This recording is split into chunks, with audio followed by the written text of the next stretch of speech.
Boom! Hold. Right. Action. Oh, that's just going to keep going. Yeah, that's a long story. Folks, here we are. Season 8, episode 3. I'm keeping track now. Why? Because it's 4 in the afternoon. I do better at 4 in the afternoon. Paul, you told us you're going to do a halftime show. Folks, I'm not competing with the super halftime festivities that are going on tonight. This is all about pre-gaming. Because here's the other thing. I need you to have the super cocktail for the football game. It's a really tricky thing, people. Trying to talk about this. We can talk a lot about the superb owl that's happening this evening, but you got to say superb owl in a super game, not a. Folks, there's a lot going on. It's football time. Yeah, it's a time where a few people get to celebrate their team and where they are, and then there's time for all of us to say, "Hey, next year." So anyway, next season, folks. In the meantime, Blue Monkey Quarantina, we got a cocktail for you. It's going to become the national football cocktail. Hold. You got this. Hold. A lot of chords. Gosh I darn think it. you're making it worse. No, I fixed it. Here we go. Come on in, Blue Monkey Quarantina. Only business, monkey business. Beer, drinking, stuff like that, you know.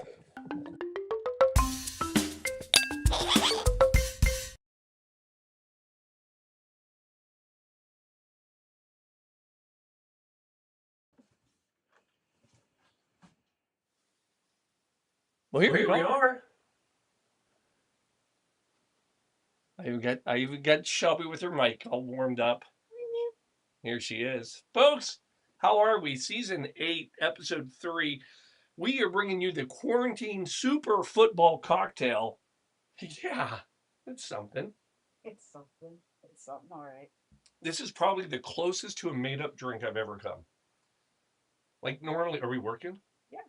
We're working. I mean, at least on Twitch you are. All right. Well, I mean, I've got not only tens and tens of followers everywhere else, and on the Twitch world, I have 1 in 1 followers. That is a true statement. Anyway, it is a super day for a football game. See what we did there? You got to be really careful when you're talking about the super game. You'll get yanked anyway. It's a whole copyright trademark infringement. Stupid lawyers. Anyway, let me tell you what I did today. What'd you do today? Thanks for asking.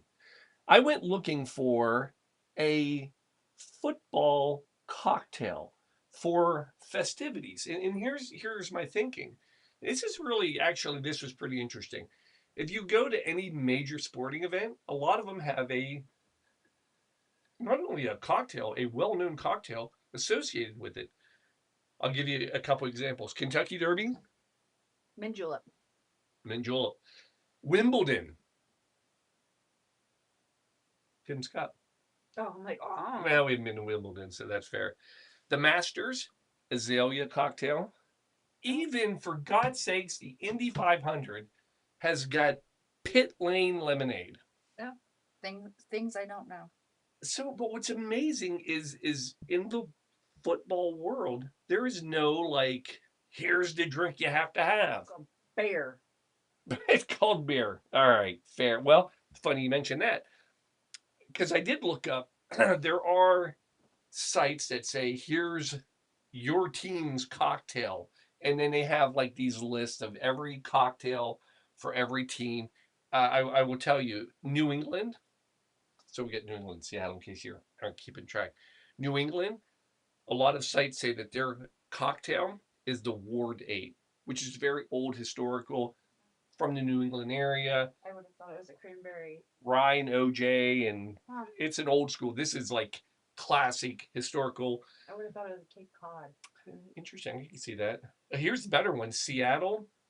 There's Party's in the house. Seattle is the last word, which is gin. We've made it. Yes. Yeah, that's a gin. Chartreuse. We have some last word fans out there for Folias. And the reason they give it to them because that cocktail was not made in Seattle, but it was rebirthed at the Zigzag Cafe in Seattle, which we tried to go to, which is So, shuddered. so do you think that Seattle will have the last word today? Oh, look at this. Look at this. She's got a little touchdown with a twist humor going on over here, people. I love it. Yeah, so maybe they will get the last word.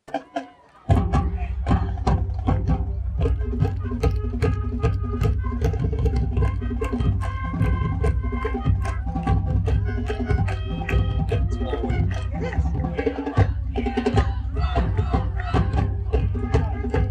Well, I spent a lot of money on that one. We hired a band to play some football pep rally action, and that's what we got for $4. So, not a big budget here, folks. Not a big budget. We got Chris Um, Burke in the house tonight too. so here's what's funny. I also looked up what the Cincinnati Bengals cocktail is, and you nailed it. So every state or every NFL team, it's got this huge like write up and history, and here's why this cocktail. Like I said, Seattle was this cocktail, the last word, and it was rebirthed at the Zigzag Cafe, and you get to Cincinnati, it says yeah dot dot dot. Cincinnati is kind of just this beer place. Light beer is their go-to. That was it. Everybody else had a page. We had like a sentence anyway. So I'm about to give up. I'm about to tell Shelby, you know what? Screw it. We're not even going to do a show today. I can't find anything good. Then I found something. I come across this story, and it's about Joe Buck and Troy Aikman, who started announcing sports together in 2002. So Joe Buck is a very famous, a lot of people know this. I will say there's history at this point because it is 2026. Oh, it does. There's history. So the interview though is from 2021. It's an interview with Joe Buck, and they're asking him, "Hey, how did you get started?" I'll share a fact about him later. And what he shared in this interview is he's like, "Yeah, when I first started in baseball, doing the play-by-play, the call play-by-play action announcing." He said, I would send a guy down and I told him to get me the biggest draft beer they have in the stadium. And they would bring it to him. And he'd do the play by play with his giant beer. And he would sip on it during the announcement. He didn't, as he said, he's like, I'm not trying to get drunk. He's like, I'm just trying to keep in perspective that, hey, you're not doing anything crazy here. You're just calling a game, having a beer, and having some fun. Buffalo does not appreciate the Buck reference. I'm just going to put it out there. Fair. Well, stay with me though. So the guy says, "Oh, so that was the thing." He's like, "Yeah." He's like, "As a matter of fact, when Troy and I started announcing together, he said I kind of brought back that beer thing. The problem is Troy is a little more sophisticated." And the announcer or the interviewer is like, "Oh, so I'm picturing a couple glasses of bourbon." He said, "Yeah, but Troy's not a bourbon guy. He's a tequila guy." So what happened is Troy and Joe Buck, they started drinking tequila, but they had a tequila drink that they would drink early on in their when they were getting working together. I have no name for this cocktail. It is not a named cocktail. This is just what they cited and talked about. I'm going to call it the Super Football Cocktail. Not the Super Bowl. Not the Super Bowl cocktail. So here's it. I'm giving you right now the Aikman and Buck football cocktail. Buck and Aikman. But yes. Here's the beauty. We're mixing it up in a glass. I love these. Starting off with tequila. Just get yourself some nice tequila because there's not a whole lot in it. Ounce and a half, 2 ounces. Hell, I don't care what you put in it. But you're putting tequila in it, right? Here's the twist to it, and by twist I don't actually mean a lemon twist. I mean the twist to it is Grand Marnier. So what Buck said, he's like, this is what fancied it up. So it's a half an ounce Grand Marnier. By the way, the recipe is mine because they didn't actually give the recipe, and I'm not imagining that they're sitting in the booth with like some jiggers and that they're like measuring out stuff. They're pouring tequila, they're pouring some Grand Marnier. I imagine little travel bottles, and then they're topping it off with grapefruit juice or grapefruit soda. We are using some Fever Tree pink grapefruit soda. Many men my age are on statins. You're not allowed to have grapefruit juice, so do something like this. I'm guessing that they probably were on statins. Yeah. And then it's about 6 ounces. I don't know, whatever you can fit in a glass. Right? Boom, boom. 35 calories, by the way. You're welcome, Shelby. Thank you. Garnish. I am quite sure they had no garnish on theirs. I would suggest either a little bit of salt on the rim, or since I happen to have a lime, I'd put a little lime in there. What do you think of that? Now, I'm sure they didn't have this in the day when they were doing this, but we can also do a little emergency right there. Emergency. You know, if you're an announcer calling the big game, last thing you want is a sore throat and getting sick. Emergency. Saving announcers' voices for years. So a little sprinkle of that. Boom. Folks, there it is. That is your quarantine super football cocktail.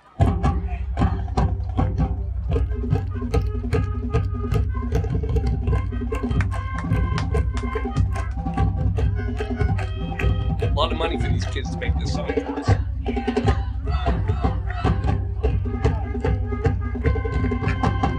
All right, let's see how it is. Oh, yes! Perfect. I can see. This is a great, easy sipper. Shelby, give me a little cheers here. Hold on. See what it looks like. Oh, look at that. Give this a whirl. You're going to love it. Oh, it's perfect. Delicious. So, I mean, theoretically, it's almost a Paloma. Yeah. Paloma, boom, great drink, tequila, grapefruit juice, lime juice. All we're doing is pulling out the lime juice, throwing in some Grand Marnier. You can taste that little bit of orangey. Yep. I don't know if it's from the Grand Marnier or from the Emergency, but it's delicious. And anyway, so there it is. A couple facts, real quick. Buck was the youngest person to ever announce NFL football. He started at the age of 25. First NFL game he did. Here's the other thing he did that has not been done. He did 2 sports in one day. So in 2012, he did an NFL game, Giants versus 49ers. Then he turned around and did the game 1 of the NL championship, Cards versus the Giants. So 2 back-to-back major league games. Of course, everybody knows Troy Aikman. Love him or hate him, whether you like Dallas or not.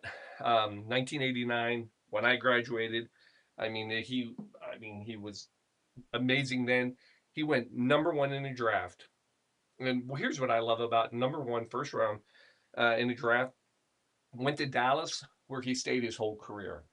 I loved back then when you stayed at a place for your whole career. 12 years, every record, unbelievable. Here's the other thing. Troy, he actually thought he was going to be a professional football player. Or baseball player. Sorry, I got drinking. Let me have another sip. He thought, so he lettered in high school, both football and baseball. Great baseball player. Thought that's where he was going to go. He actually got an offer from the New York Mets out of high school to go straight to the New York Mets to play. He turned it down and then went to college instead for football. Wow. Side note, everybody always, Troy Aikman, UCLA, he actually started off because he's an Oklahoma boy. He was at Oklahoma University when he first started. Here's all your Aikman facts. Anyway, anybody want to yell at me now for talking about Dallas? No. And by the way, Buck and Aikman are not announcing the super great game that's happening today. Nice catch. It was a good catch, wasn't it? Woo! That was a close one. Yeah, you didn't get me, YouTube. You can't catch me, Facebook. However, next year they are. Oh. So we're just going to reuse this show next year. And I'm already set. That's a great little. I can sit there and I might start doing that. That's nice. The idea they thought it would calm them. But also because tequila is calming. It is calming. Says every girl who does tequila shots in a bar. It's a good pickup line. Hey, you should calm down. Let's do some tequila shots. But the idea, I do appreciate this. Buck, his thing was, it was a reminder that I'm just calling the game. I'm here, I'm having fun, and not to take it so seriously, which, is great. I don't know that I want my pilot on a plane to be saying, I like to have a little tequila because, look, all I'm doing is flying a plane. It's not a big deal. We're just having fun. So I think there's a time and place for everything. Chris offered up a name, Cadillac Paloma. Cadillac Paloma. Yeah, the Cadillac Paloma. That's pretty good. Actually, that's solid. And here's why. Normally, when you put the Grand Marnier in a margarita, it becomes a Cadillac. So we have a Cadillac Paloma. You win. You win. Burke. Burke, free cocktails. That marketing. There it is, coming in strong. All right. Well, we wanted to do a pregame. Like I said, I wasn't going to compete with any of this halftime craziness that's going on. Actually, we just wanted to sit back and enjoy. Yeah, that's true. We're leaving the festivities, so we didn't want to have to run about back and forth like we have traditionally. So typically we go watch part of the game, come home, do a little halftime, but I want to watch that halftime this year. All right, we out? I guess we're out. All right, folks. Y'all have a great time. Enjoy your Superb Owl festivities tonight. Your super game. Drive safe, be safe, enjoy each other, and have fun. We'll see you guys soon. Eat all the bad snacks. Cheers, we're out. Peace out.